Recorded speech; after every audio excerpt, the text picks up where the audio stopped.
Good evening. Hope everybody is doing well. I wanted to slip in a subject tonight, kind of under the radar, if you will.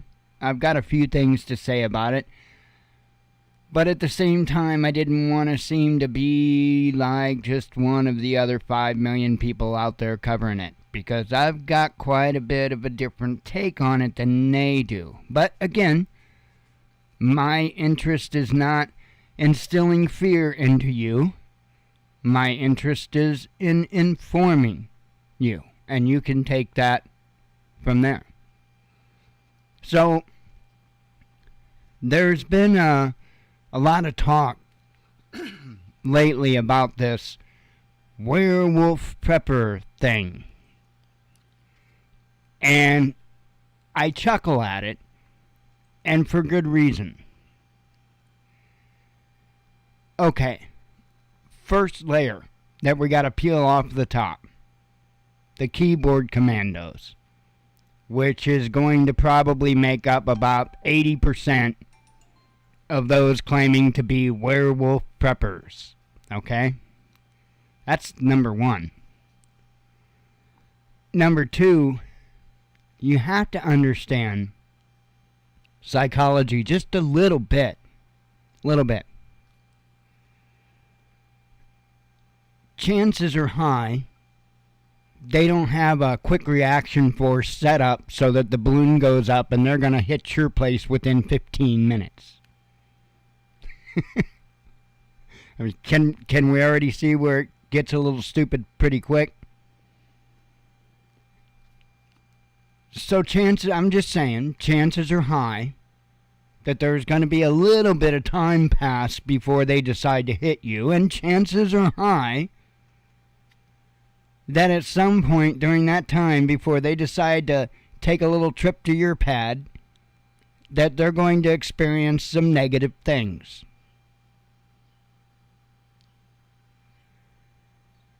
And when you see loved ones, friends, family, or maybe even just acquaintances, when you see them fall before you,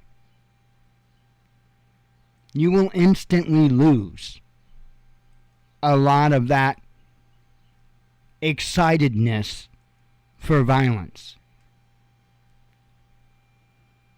So we're probably got about the 99% of the people that make the claims that they're going to do this at this point. Because a lot of them ain't going to have the stomach for it. It's just a fact. And even if they do, they got to be able to get to you without them being got.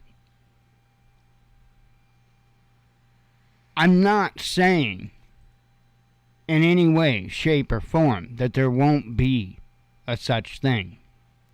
What I'm saying is let's not be fearful of something that is much less of a threat than what's being made it's been made to seem.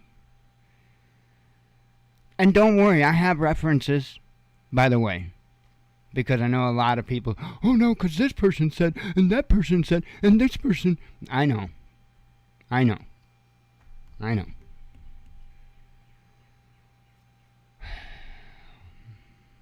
More of the Walking Dead psychology, I assume. Probably comes from the Walking Dead psychologist. I wouldn't even doubt if that's where this started, this whole subject. But anyway, I digress. There are resources that are available to you that you can verify what I'm saying. Not necessarily the stuff that I've covered up until now. That's not really covered here. Okay? But the real threat that you need to be concerned with and how you should deal with it most certainly are. So that's why I'm talking to you about this subject. You know, I find it funny because I'd had to deal with a threat of this locally. there was somebody that locally that made some kind of a comment to the effect of, and this was like a couple years ago, to the effect of, well, Mike can't own guns. You know, more or less that I would be a soft target.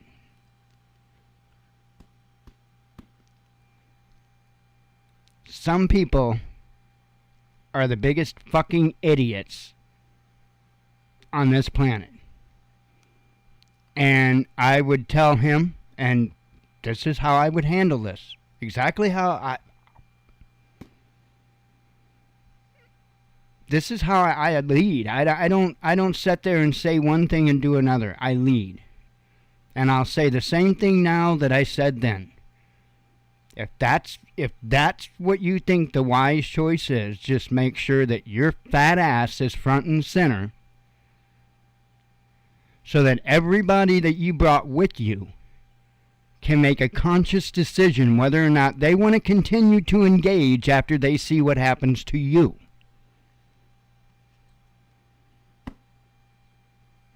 You need to think long and hard about that. The dumbest thing you want to do is threaten somebody that's just trying to hang on to their own property. That's the dumbest thing, or the person that's trying to protect their loved ones. That is the absolute dumbest thing, and anybody that knows anything about room clearing or breaching buildings will tell you that it's something that you do not want to do. Because no matter how you slice it, you are putting yourself in one hell of a harmful situation. No matter the tactical gear you have, no matter the planning that you've gone through, there are so many unknowns. You have no idea. You have no idea how conventional or non-conventional that person is. They may not even need to do anything to take you out. They may not even have to do anything. You don't know what people set up. It's a stupid mindset. And one of the reasons why I want to cover this from this angle is if anybody gets the bright idea, it's stupid. But the real threat, and let me get to that, the real threat is going to more likely be the roving gangs. And they will come a little bit later on down the line. That is more likely your real threat. How you deal with them, and how things will shake out. You can get a lot of information. There's a lot of authors out there that write fiction books, right? And they do so with a lot of research. And there are some really good authors out there, and there are some really bad authors out there. Some of the good ones, one of them is William Fortune. He writes a trilogy, the 1 Second After trilogy. Awesome. It actually goes in depth about roving gangs and how that happens. And yes, the man did his homework. And it also covers in depth on how it's dealt with.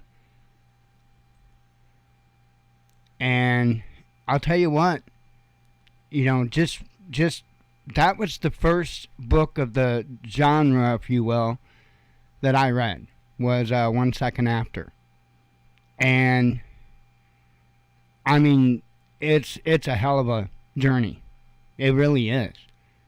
If you haven't read any of the books like that, I couldn't recommend it enough. Remember, my prepping priority list is, first is spiritual prep, right? Second is mental. And in my opinion, you're not going to build up the mental callousing you need by reading books, but maybe you have a little bit of a better idea of what to expect. Maybe you can at least have some barriers, some walls put up mentally for, if it becomes an issue. So anyway, to the books.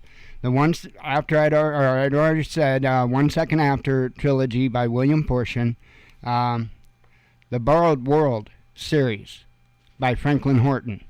Incredible book series. Another one from Franklin Horton, Locker 9 series.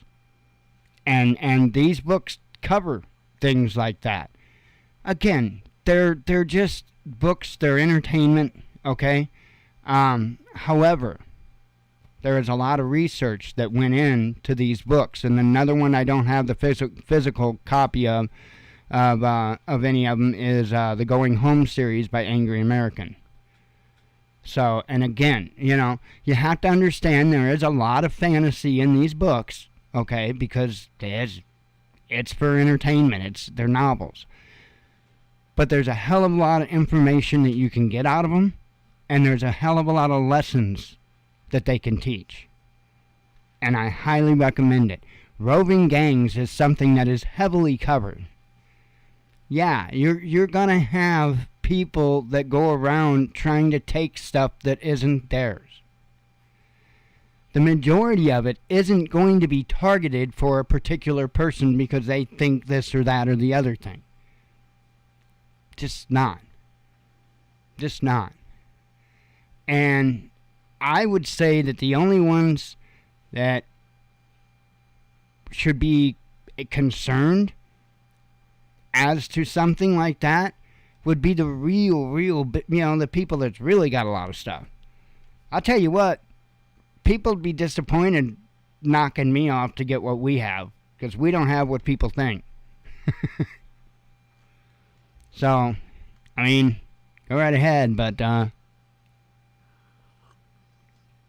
you also got a little fact that I'm good to go home anytime it's my time.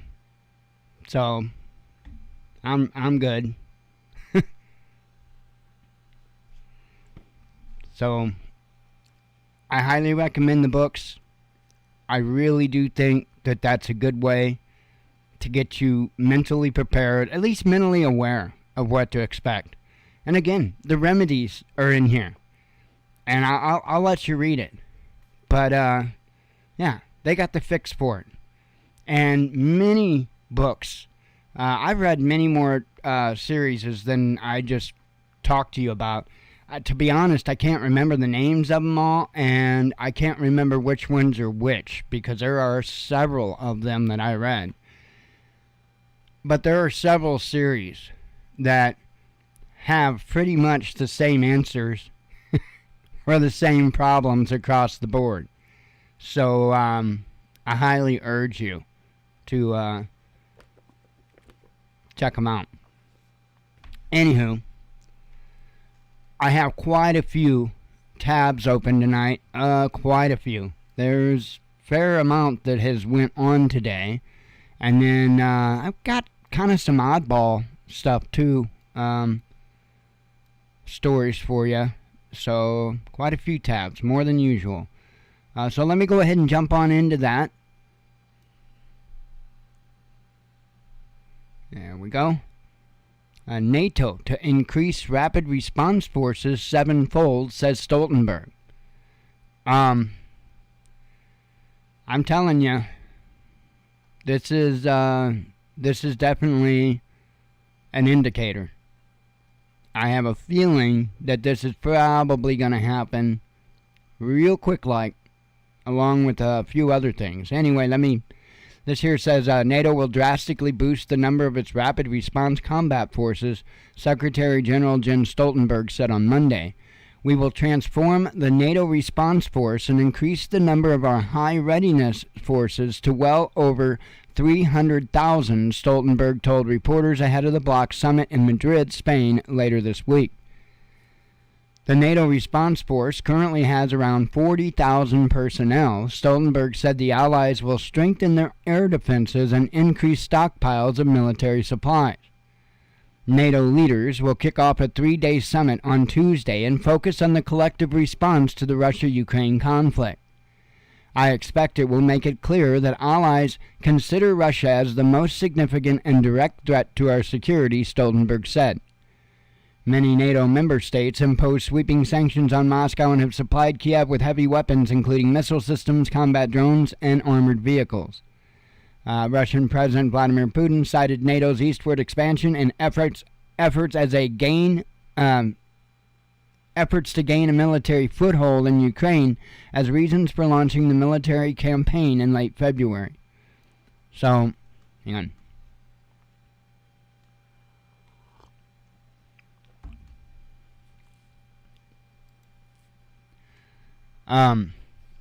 Moscow, and this isn't necessarily direct related to that, but I'll tell you what, I don't necessarily think it's going to be real long before it kicks off between one of those countries over there. It says Moscow reacts to reports of new weapons for Ukraine. Russia continues to safeguard its interest. The Kremlin has said in response to reports about Washington plans to send new missile systems to Ukraine.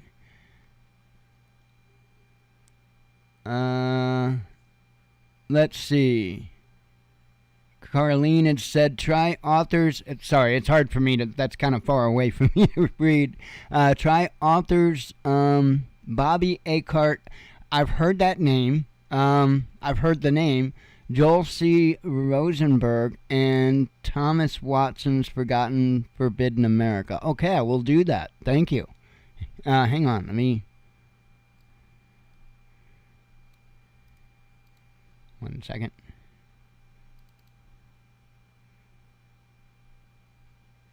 Okay. All right. Because I won't remember. So, copy and paste. All right. Let's see. Where was I at? Okay, I think here.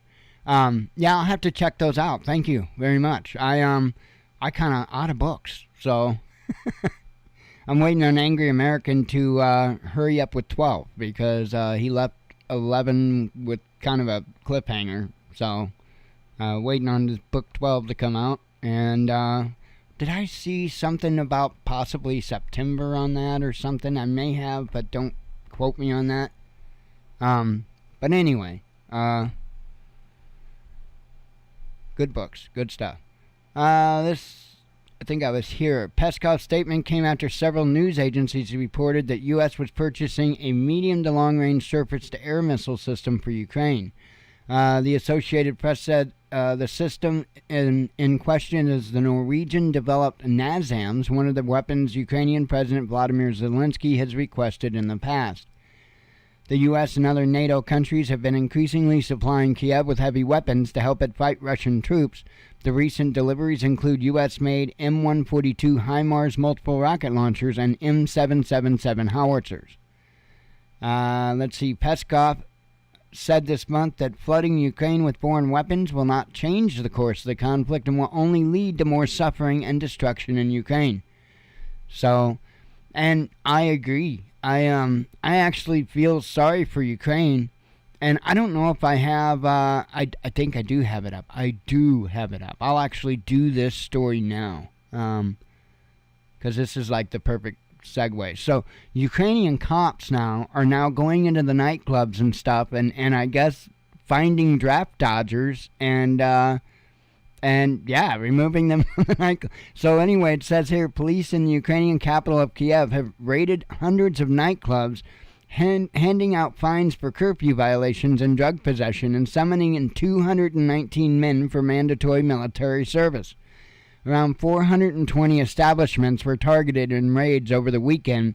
Kiev Police Chief Ivan Vihifisky, something like that, announced on Monday 2 clubs were found to be operating at night, defying the city's curfew, and 413 people were found as violators of the same regulation. Criminal charges were pressed against people in possession of drugs, and 173 partygoers were charged with petty hooliganism. Hooligan, how do you add that to it? Hooliganism. There we go, I got it. Put it, mark that on a calendar or clip it out or something. Anyway, he announced that his officers had searched men of conscription age for their military papers and summoned 219 men to the enlistment office. So how do you like that? You go out to the club for a drink, and you got the cops coming in raiding everybody to see if you're supposed to be serving for your country. That's just kind of crazy. And I have seen videos and I've heard stories about how, there's a lot of people over there in Ukraine that don't want to fight because they don't have the equipment. They don't have, things aren't going as the media is telling people. And, yeah. So, and I can't say anything for certain is true or not true. I'm not there. But I have to take a look at all of it and go, And now they're going to nightclubs and rounding people up because apparently they're not showing up like they're supposed to. So, yeah. Kind of messed up. So anyway, I have a sip of coffee here.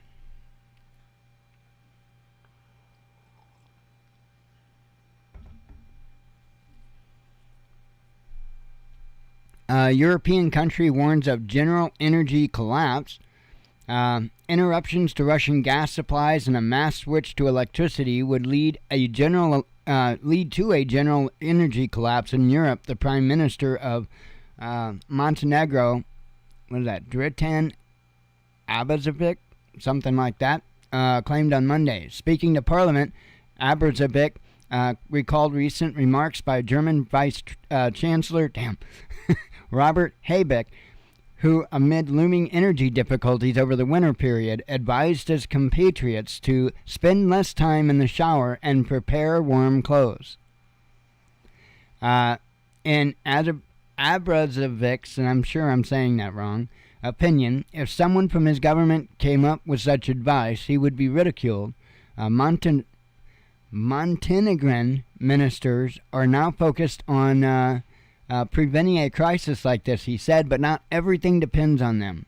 If it comes true that in the fall, or with the onset of cold days, gas is not delivered from Russia to Western Europe at a level that satisfies its economy, and if it switches to electricity, there will be a general energy collapse, he warned. He explained that there was an even greater danger that increased energy prices. In his opinion, there might be a situation in which, even with money, you will not be able to get electricity.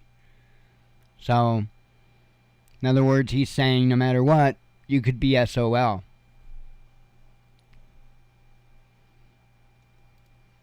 But, kind of makes you wonder if, wasn't it down in Texas when they had that ice storm down there and they had that power outage? Weren't there a lot of questions raised about that time period because it just seemed like the wealthy neighborhoods had the power while the less wealthy neighborhoods didn't? Seems like there are a lot of questions raised about that during that time. I'm just saying. Got a couple stories here to do with chemicals, and neither one of them's good. U.S. farmers hit by chemical shortages, says Reuters. U.S. farmers have curbed the use of common weed killers and changed their planting plans over persistent shortages of agricultural chemicals, Reuters reported on Monday, citing interviews with industry players. They told the news agency that spraying smaller volumes of herbicides and turning to less effective fungicides increase the risk of weeds and diseases crippling crop production at a time when global grain supplies are already tight. This is off the charts. Everything was delayed, said Sean Inman, the owner and distributor of Spinner Ag in Zionsville, Indiana. Indiana. According to him, supplies are currently the tightest in his 24-year career. Prices for glyphosate and glufosinate herbicides, maybe glufosinate, soared more than 50% from last year, Inman said. The cost of glyphosate reached $50 to $60 a gallon, up from less than $20 a gallon in mid-2021. Chemicals giant BASF told Reuters that supply situation with glufosinate and other herbicides will not improve significantly next year. Meanwhile, weed specialists at Texas A&M University have warned that reduced usage of herbicides this summer would leave farmers with more weeds to fight for the next 2 years. So, if that isn't bad enough, check this out. Chemical giant may close plant due to gas shortage. What company do you think that might be? BASF. See what this has to say. German chemicals major BASF may be forced to halt production at the world's biggest chemicals plant in Ludwigshafen, whatever, I can't pronounce that place. The Wall Street Journal reported on Monday. I have no idea how that's pronounced. Ludwigshafen? I have no idea. According to the report, BASF has used Russian natural gas for years to generate power and as feedstock for products that make it into toothpaste, medicine, and cars. However, dwindling Russian gas supplies are proving a threat to the company's vast manufacturing hub, it says. Cutting down production at the site will be a huge task, said BASF senior economist Peter Westerheide, as quoted by Wall Street Journal. We've never seen situations like this before. It's hard to imagine. With an area of approximately 10 square kilometers, the Ludwigshafen complex, spanning some 200 plants, accounts for about 4% of total gas demand in Germany. Approximately 60% of the fuel used at the plant is meant to generate electricity, while the remaining 40% is feedstock for the production of chemical products, including ammonia and acetylene. BASF estimates that chemical complex continues to receive more than 50% of the maximum volume of gas. Operations could be continued, otherwise the work of the complex would have to be stopped. Earlier this month, Russian gas flows to Germany through the undersea Nord Stream pipelines were cut by as much as 60% due to technical issues arising from Western sanctions against Moscow. In response to the crisis, the German government has launched the second alarm phase of its three-level gas emergency plan. Berlin has warned it's facing severe shortage of the fuel amid diminishing flows from Russia. So, kind of crazy. That will not help the situation any. 1 second.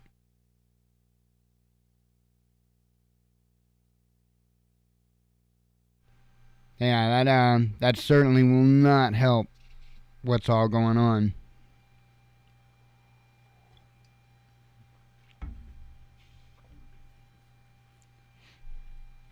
Alright, and what'd that say? That was the world's biggest? Yeah.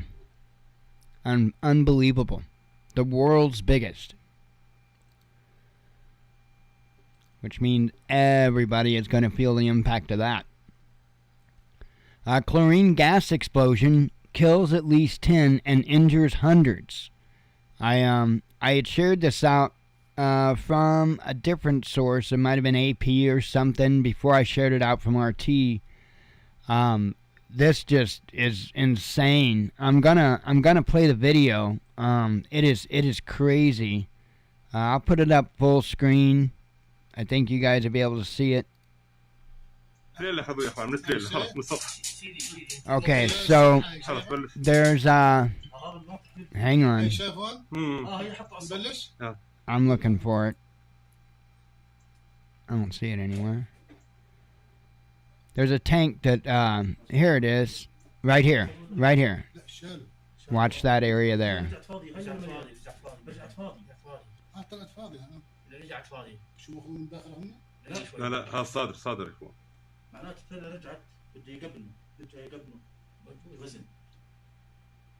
I mean, this is insane. It's going to happen about now.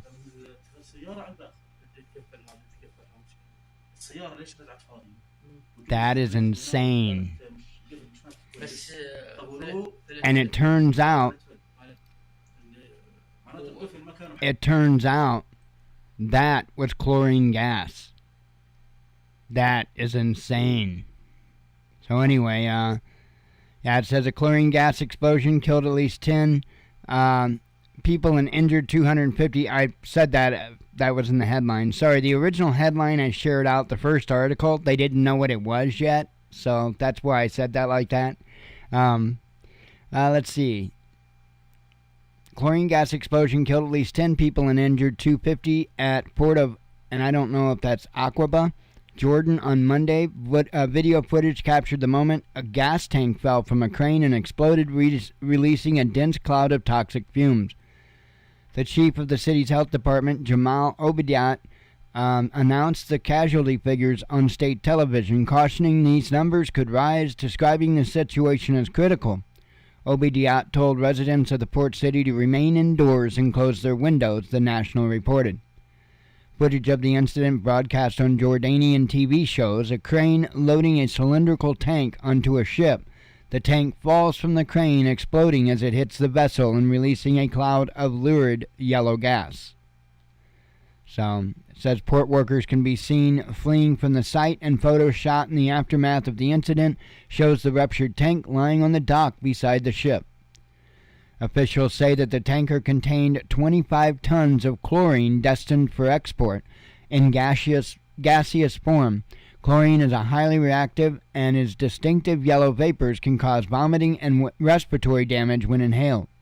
Chlorine gas was used as a chemical weapon in World War I before it was replaced by more deadly phosgene and mustard gas. Nearby beaches were closed after the explosion, and shipping from the port was halted, state TV said.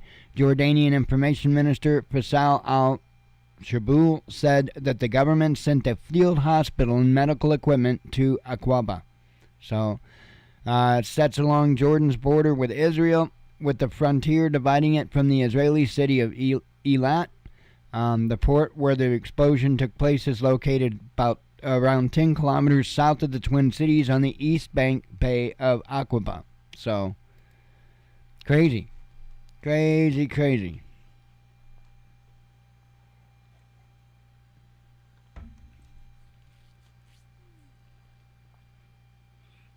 Having a couple of vapes.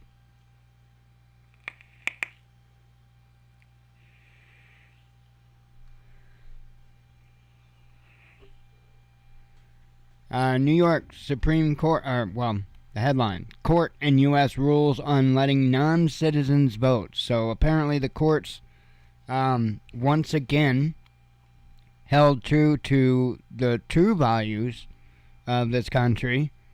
And it says here the New York Supreme Court has struck down a law passed in January that would have given foreign nationals who had lived in New York City as little as 30 days the right to vote in local elections.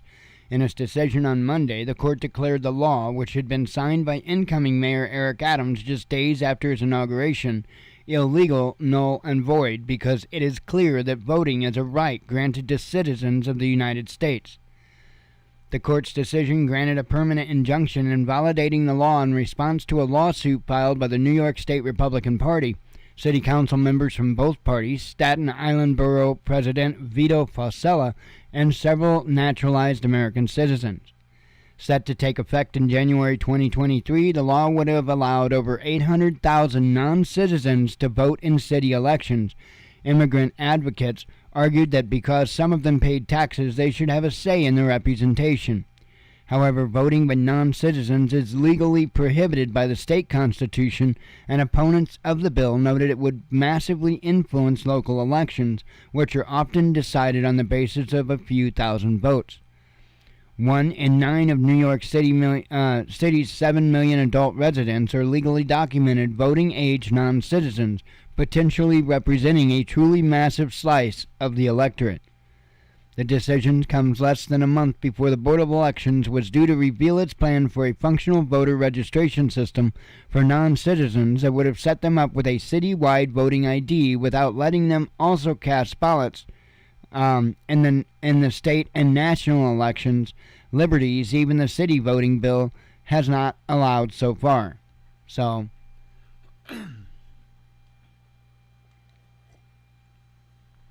thank goodness. We had a train crash in the United States today, over in Missouri. Says here a long-haul passenger train carrying 243 passengers and 12 crew derailed in the U.S. state of Missouri after reportedly striking a truck at a railroad crossing. Heard it was a dump truck. Preliminary reports mention several people with injuries and varying severity. At least 3 people who have been taken to the hospital about 80 miles away.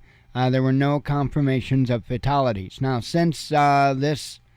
what did they say? Gosh, hang on.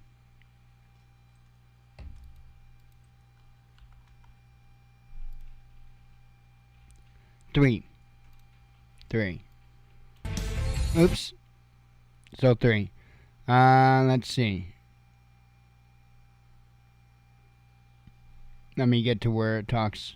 Okay, Missouri State Highway Patrol said 3 people were killed in the crash. 2 of the deceased were inside the train, and the 3rd was in the dump truck. The superintendent of the Charlton County Ambulance Service told CNN at least 50 people were injured.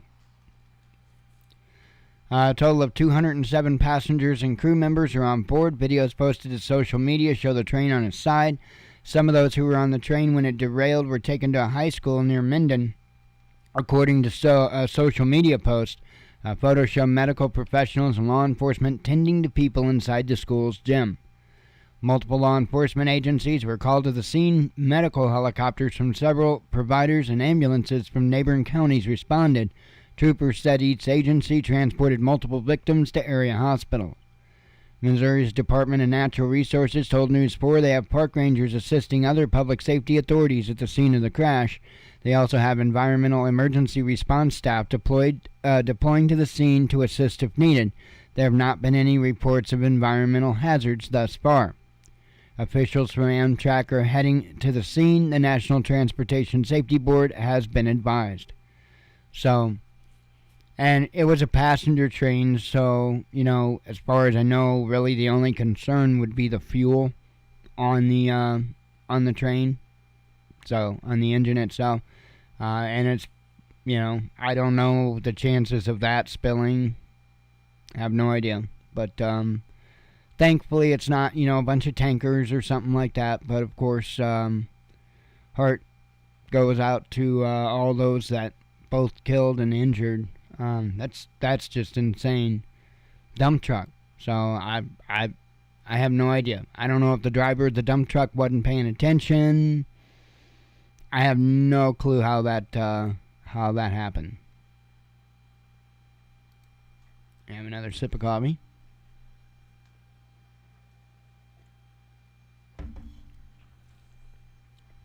And I saw this headline and I thought, well, is this how the eating of the rich is going to start out? I don't know. Man slaps Rudy Giuliani at New York grocery store, police say. It says a 39-year-old man slapped former Mayor Rudy Giuliani inside a Staten Island grocery store on Sunday afternoon, police said. Giuliani, 78, was in a ShopRite store around 3:20 p.m. when he was attacked, police said. He was slapped in the back. "What's up, scumbag?" the alleged attacker said, according to an NYPD official. Police took the suspect into custody. Charges were pending Sunday evening. According to The Hill, the suspect was a grocery store employee. Giuliani told the New York Post the slap almost made him fall over.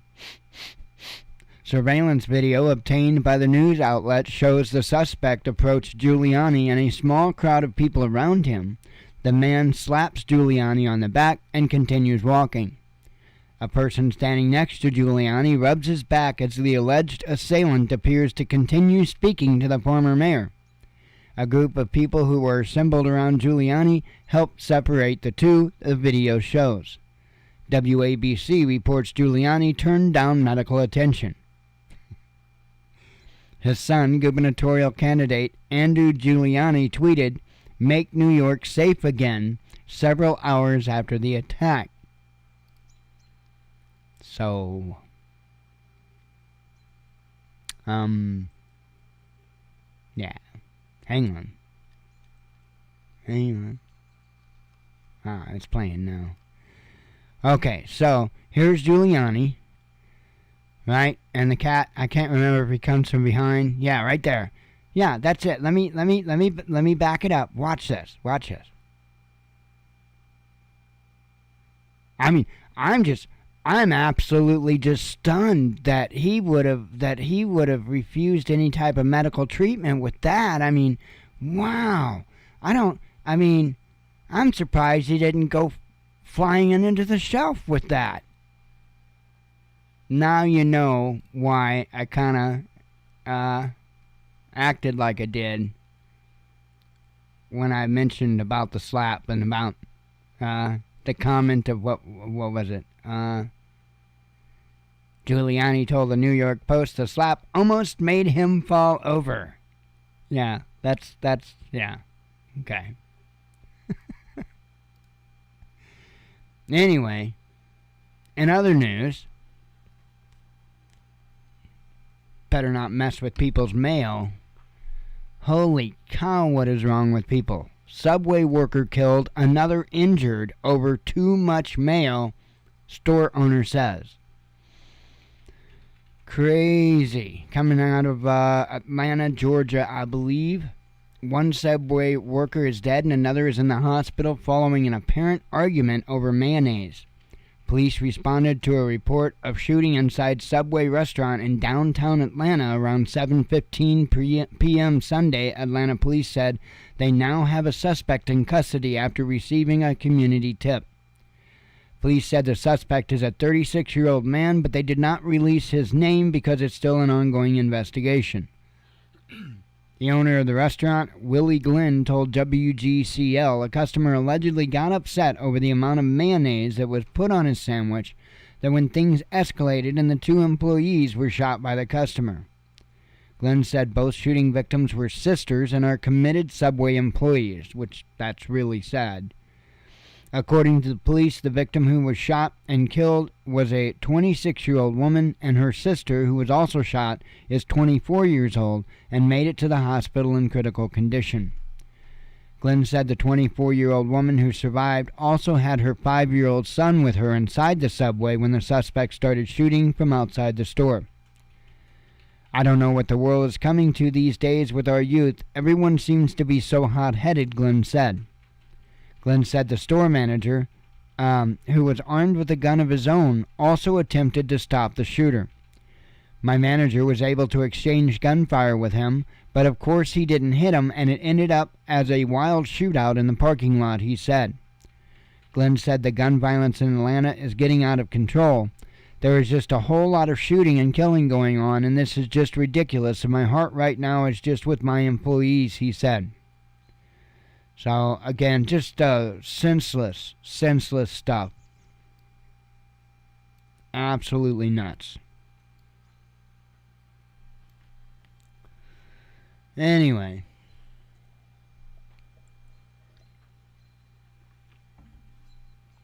Howdy, Hexapoose. Steve, hope everybody's doing alright.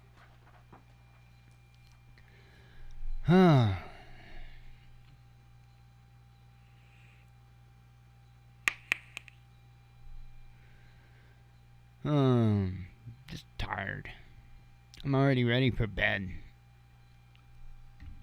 Well, let's see.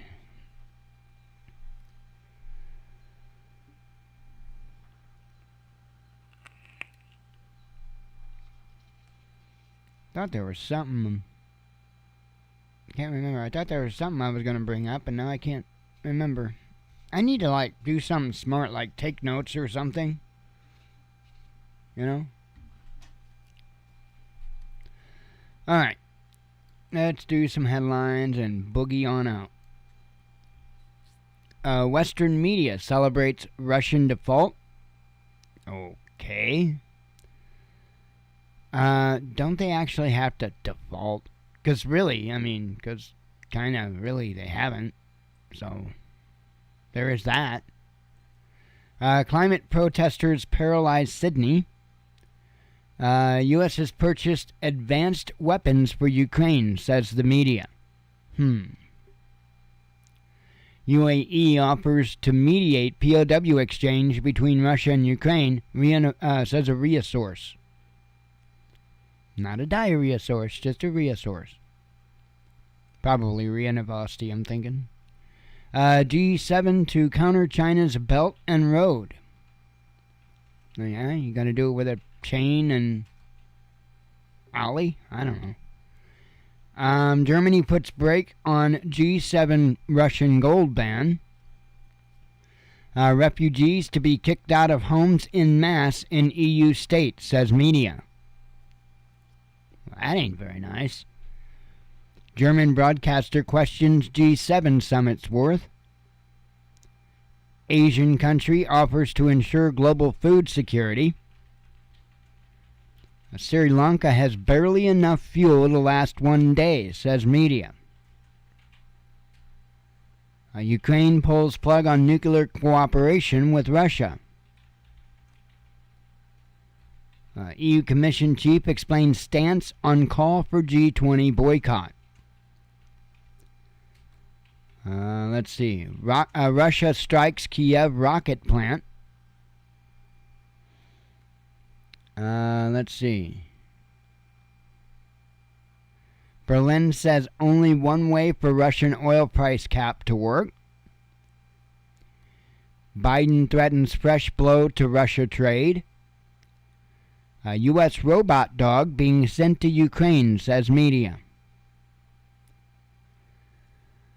Russia to face attacks and sabotage operations, says Kiev. A Baltic nation accused of racially profiling asylum seekers. If Ukraine loses, democracy loses, says an Italian PM. Zelensky sets deadline for Russia-Ukraine conflict, says media. Russia names conditions for BRICS global reserve currency. Russia claims to eliminate mercenaries involved in murdering POWs. Zelensky refuses to negotiate, says French media. Russia rejects default claims. Trump's Truth Social buyer faces legal issues. Most rape claims by ousted ombudsman fake, says Ukrainian media. Putin to attend G20 summit. A European country warns of general... I covered that one. Washington unveils new sanctions on Russia. Zelensky claims Russia hit shopping mall. France suggests replacement for Russian oil. Let's see. Pro-Russian hackers take revenge for Kaliningrad blockade. Two countries apply to join BRICS. Pro-EU government charges pro-Russian ex-president. Moscow threatens to cut off oxygen to EU country.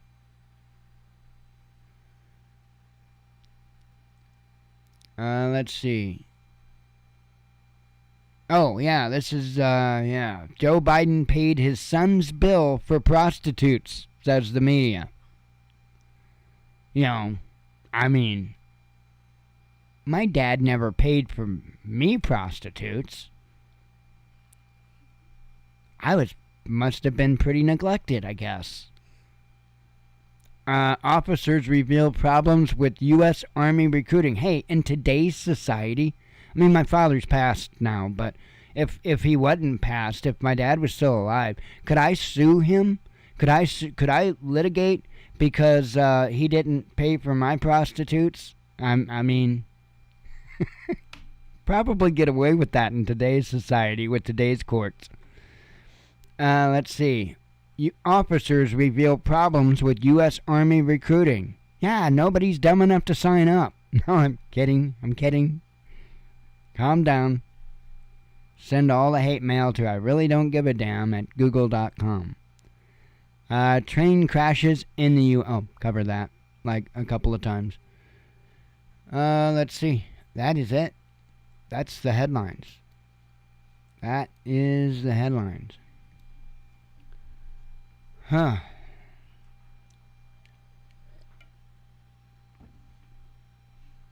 Fun. So just hang in there, folks.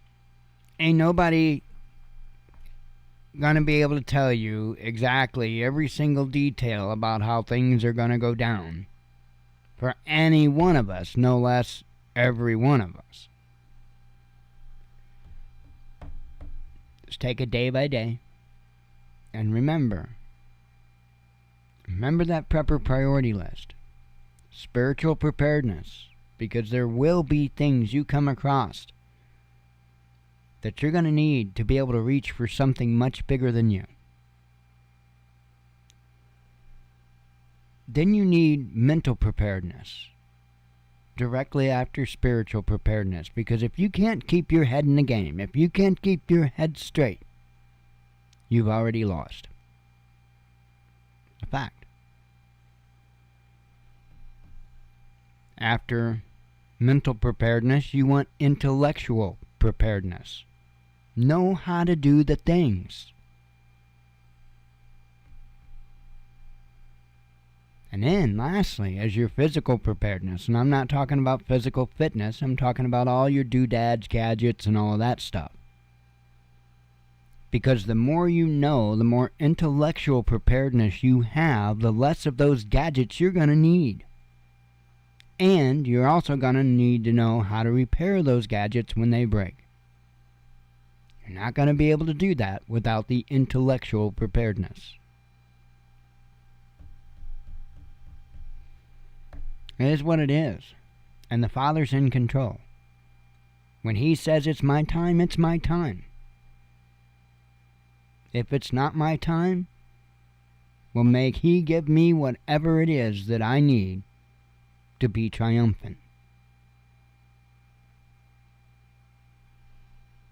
That's all there is to it. I gotta show up. I gotta do my part. In the end, it's up to Him.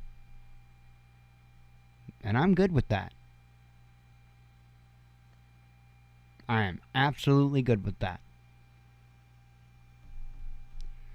I've had enough loss. I'm good. Anyway, I'm gonna get out of here. I appreciate y'all coming. God willing, we'll be back tomorrow. We'll do it again. Hope to see you then. As always, God bless you. We love you. Be one with your spirit. And shalom.